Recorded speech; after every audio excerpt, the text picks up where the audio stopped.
আসসালামু আলাইকুম রহমতুল্লাহি ওবরকাতুহু। সম্মানিত দর্শক, বর্তমান বিএনপি সরকার আরও স্পষ্ট করে বলে তারেক রহমান সাহেবের সরকার অনেকগুলো ভুল করে ফেলেছেন। অনেকগুলো ফ্রন্ট, দ্বন্দ্ব বিবাদ এবং সংঘাতের অনেকগুলো ফ্রন্ট তিনি এবং তার সরকার খুলে ফেলেছেন এবং আগামীতে তিনি যে পথে যেভাবে এগোচ্ছেন এটি কোনো অবস্থাতেই তার জন্য ভালো হবে না। 1% সম্ভাবনা নেই।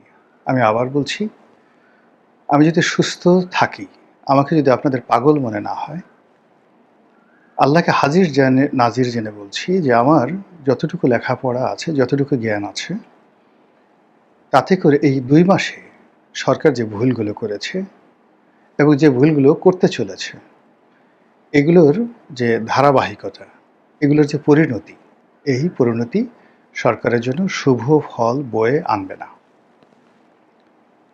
ইতিমধ্যে সরকারে যারা ঘনিষ্ঠজন আছেন তারা অনেকে স্টপ হয়ে গেছেন।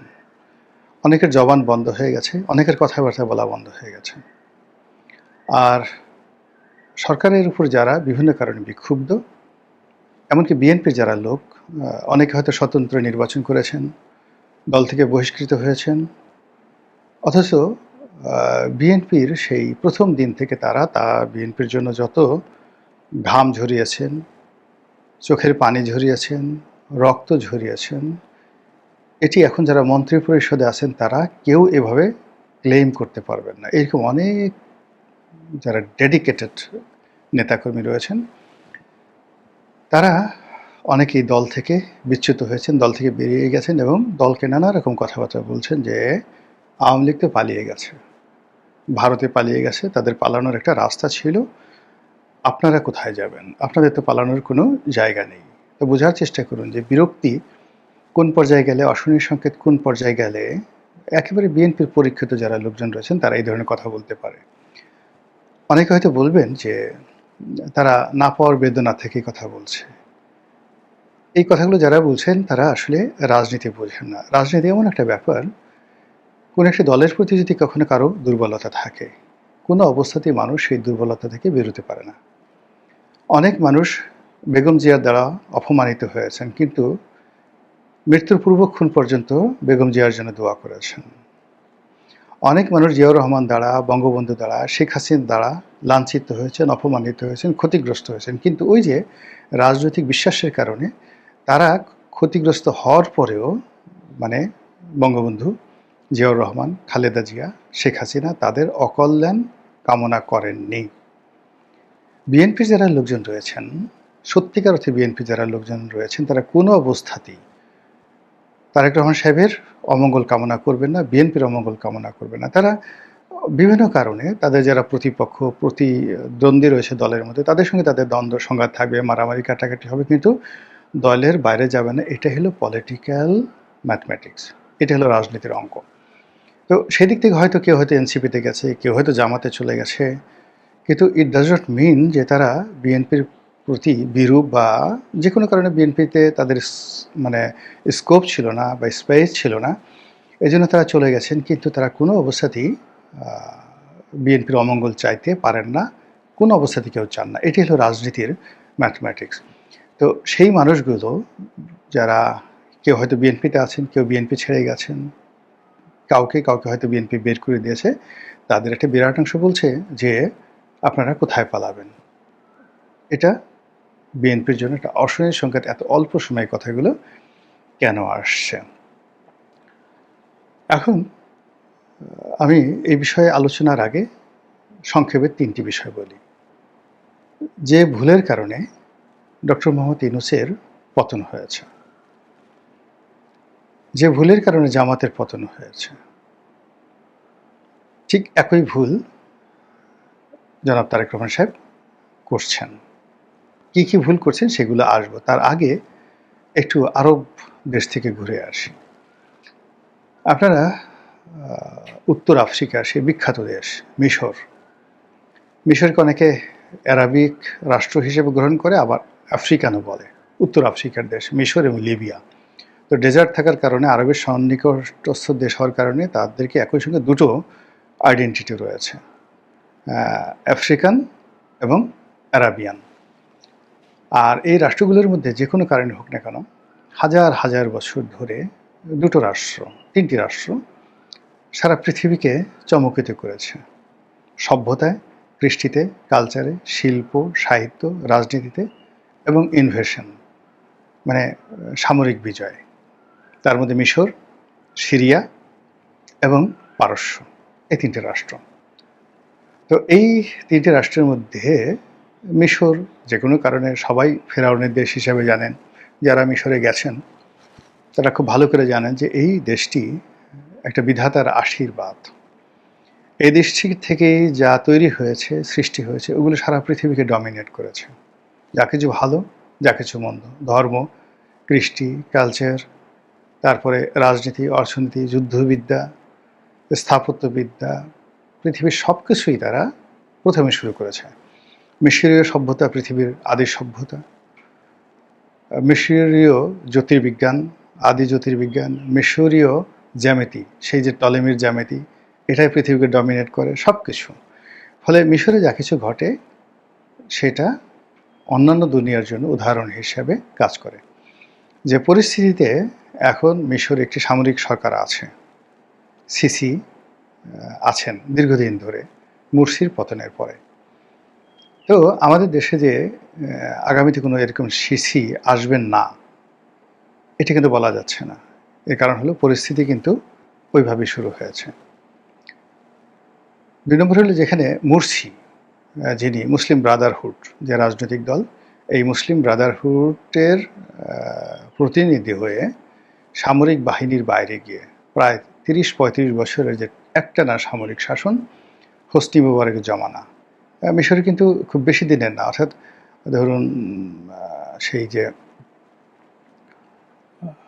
দ্বিতীয় বিশ্বযুদ্ধের পর এখানে গামাল আবদেল নাসের আসলেন, তারপর আনোয়ার সাদাত আসলেন, আনোয়ার সাদাতের পরই হোসনি মুবারক, টানা।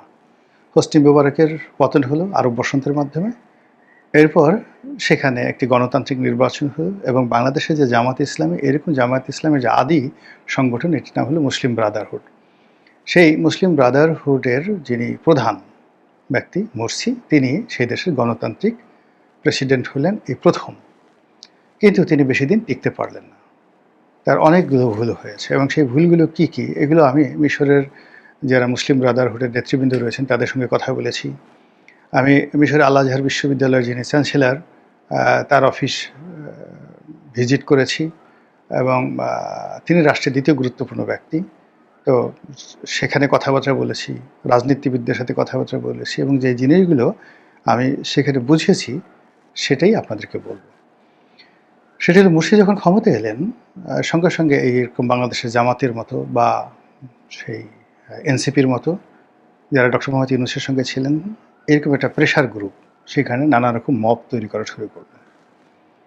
এই মব তৈরি করে এই বাংলাদেশের মতো তারা সেনাবাহিনীর বিরুদ্ধে মব করা শুরু করলো, পুলিশের বিরুদ্ধে মব করা শুরু করলো এবং খুব দ্রুত সেখানে একটি ইসলামী বিপ্লব ঘটিয়ে তাদের দীর্ঘদিনের যে হতাশা, ক্রোধ, ক্ষোভ এবং তাদের জানেন যে বিখ্যাত একজন নেতা ছিলেন সৈয়দ কুতুব, যিনি মূলত সেই গামাল আবদেল নাসেরকে দিয়ে সামরিক অভ্যুত্থান ঘটিয়েছিলেন 50-এর দশকে।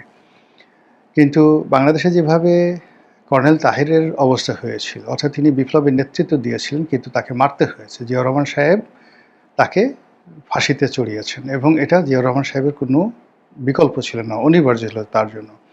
তো গামাল আবদেল নাসেরও একই অবস্থা। তিনি ক্ষমতা এলেন বটে, কিন্তু সারা মিশরে মুসলিম ব্রাদারহুড এবং সৈয়দ কুতুব এমনভাবে প্রভাব বিস্তার শুরু করলেন যে তাকে গ্রেপ্তার করে তাকে ফাঁসিতে লটকানো ছাড়া ওনার আসলে ক্ষমতায় টেকা কোনো সম্ভব ছিল না এবং সেই কাজটি তিনি করলেন। এজন্য এরপর থেকে মুসলিম ব্রাদারহুডের উপর রাষ্ট্রীয় শক্তি গামাল আবদেল নাসেরের জমানা থেকে একেবারে আজকের দিন পর্যন্ত, রিয়েল টুডে, বাংলাদেশে যেভাবে জামাতের উপরে আওয়ামী লীগ নির্যাতন চালাচ্ছে, কন্টিনিউয়াসলি এইভাবে মুসলিম ব্রাদারহুডের উপর সেই মিশরের সরকারগুলো নির্যাতন চালিয়ে আসছে এবং সিসি সরকারও সেই নির্যাতন চালাচ্ছে। তো এই দীর্ঘদিনের বঞ্চনা গঞ্চনা এর থেকে বের হয়ে যখন মুরসি প্রথম প্রেসিডেন্ট হলো, তারা যে কাজটি 10 বছর বসে করবে সেই কাজটি তারা 10 দিনের মধ্যে করার চেষ্টা করতে থাকলো। ফলে কি হলো, আবার আর একটা প্রতি বিপ্লব ঘটে গেল এবং সেই বিপ্লবে মুরসির পতন হলো, গ্রেপ্তার হলেন, মৃত্যুদণ্ড হলো, জেলখানায় মারা গেলেন এবং আমেরিকার আশীর্বাদ নিয়ে সিসি ক্ষমতায় আসলেন এবং এখন পর্যন্ত সিসি ক্ষমতায় আছেন। বাংলাদেশেও ঠিক একই অবস্থা, আরব বসন্তের মতো ওইরকম একটি যাকে বলা হয় বাংলা বসন্ত হয়েছিল 2024 সনের জুলাই আগস্ট মাসে। সেই জুলাই আগস্ট মাসের হওয়ার পর যখন জামাত এনসিপি তারা প্রত্যক্ষভাবে ক্ষমতায় আসলো, সামনে ইউনূস, একদিকে এনসিপি আর একদিকে জামাত, অন্যদিকে সেনাবাহিনী। এই সময়টিতে ঠিক ওই মিশরের মতো করেই নানা রকম মব তৈরি করা হলো, অনেকগুলো সংস্কার করার চেষ্টা করলো, অনেকগুলো মানে অবাস্তব প্রকল্প তারা করার চেষ্টা করলো, যেগুলো হয়তো 10 বছর বসে করা যাবে সেগুলো তারা মানে 10 দিনে করার চেষ্টা করলো। ফলে কি হলো, ইউনূস সরকার একেবারে প্রথম 60 দিনের মাথায় বা 1 মাসের মাথায় মানুষের কাছ থেকে তারা রীতিমতো দূরে সরে গেল। এবং এটা ক্রমান্বয়ে আমেরিকার যদি সাপোর্ট না থাকতো উইদিন 3 মাসের মাথায় ইউনূস সরকারের কিন্তু পতন ঘটতো এবং যেদিন আলী রিয়াজ বাংলাদেশে আসছে সেই দিনই আসলে তার পতন সূচনা হয়ে গেছে। তো একইভাবে আবার ধরুন তার পতনের পরে যেভাবেই হোক না কেন জনাব তারেক রহমান সাহেবের ক্ষমতার পালাবদল ঘটেছে এবং তিনি ক্ষমতার পাদপীঠে আছেন এই মুহূর্তে। কিন্তু বিএনপি যারা লোকজন রয়েছেন তারা 17 বছরের তাদের যে জুলুম অত্যাচার, তাদের যে কষ্ট এবং বেদনা, তারা বিভিন্ন সময় যে লাঞ্ছনার শিকার হয়েছেন, গঞ্জনার শিকার হয়েছেন, সেইগুলো এই 2 মাসের মধ্যে তারা সুদে আসলে উঠিয়ে নেওয়ার চেষ্টা করছেন। এবং গত 2 বছর ইউনূস জমানাতেও তো কিন্তু তারা অর্থনৈতিকভাবে মবের মাধ্যমে, তারপরে শেষে আওয়ামী লীগের বিভিন্ন সহায় সম্পত্তি, শিল্প কলকারখানা, ব্যবসা বাণিজ্য দখলের ক্ষেত্রে তারা কিন্তু তাদের 90% কাজ ওই সময় তারা করে ফেলেছে। কিন্তু এই দায় দায়িত্বগুলো যতটা না বিএনপির ঘাড়ে আসছে তার চেয়ে বেশি আসছে ডক্টর মোহাম্মদ ইউনূসের ঘাড়ে। কেবলমাত্র বিএনপিকে চাঁদাবাজ হিসেবে অভিহিত করা হয়েছে, কিন্তু তার যে দলের বিরুদ্ধে মানুষের বা মানুষের যে আবেগ, নেতিবাচক আবেগ, এটি কাজ করে আর গণরোষ তৈরি হয়নি। কিন্তু গত 2 মাসে সরকার যে কাজগুলো করার চেষ্টা করছে, একটার পর একটা যে কাজগুলো করার চেষ্টা করছে, সেই কাজের ফলে মানুষ বিক্ষুব্ধ হয়ে পড়ছে, মানুষ ধৈর্য হারিয়ে ফেলছে এবং মানুষ এই সরকারের প্রতি আশা রাখতে পারছে না।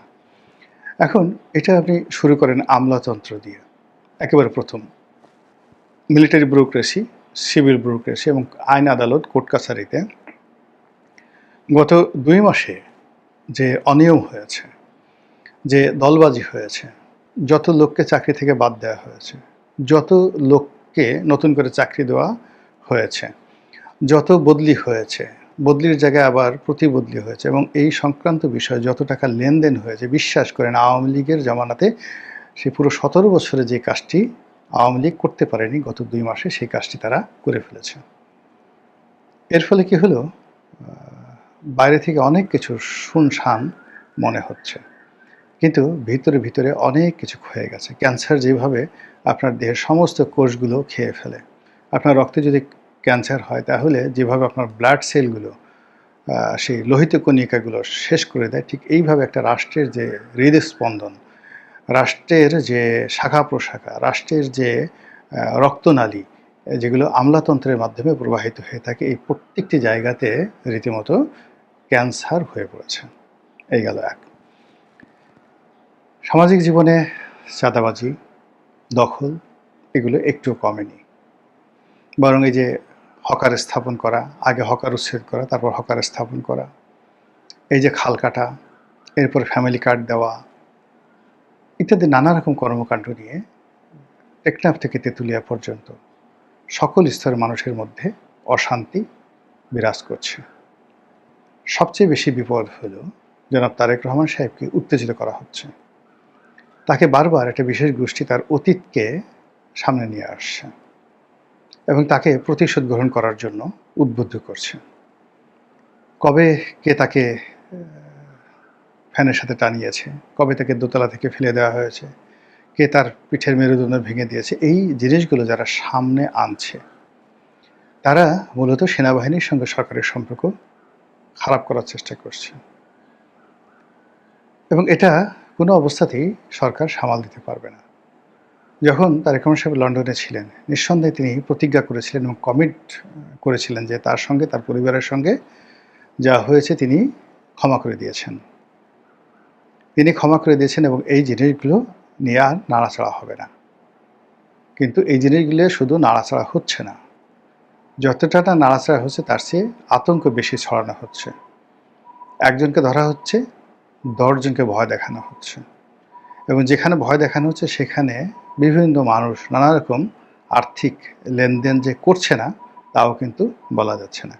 কিন্তু বুঝতে হবে যে বাংলাদেশের দুটো সেন্সিটিভ জায়গা, একটা হলো বিচার বিভাগ আর একটা হলো সেনাবাহিনী। এই দুটো জায়গাতে আপনি যে কোনো রকম লীলা খেলা করেন, যে কোনো রকম আপনি বিচ্যুতি করেন, যে কোনো রকম ভুল করেন, ভ্রান্তি করেন, এটা কোনো অবস্থাতেই রাষ্ট্র হজম করতে পারে না, কোনো সরকারও হজম করতে পারে না, ব্যক্তিও করতে পারে না। এটা অনাদিকাল থেকে। আপনি চিন্তা করেন যখন সেই জেনেসারি বাহিনী ছিল সম্রাট সুলতান সুলেমানের, মোর দেন মানে 300 years they rule the whole world.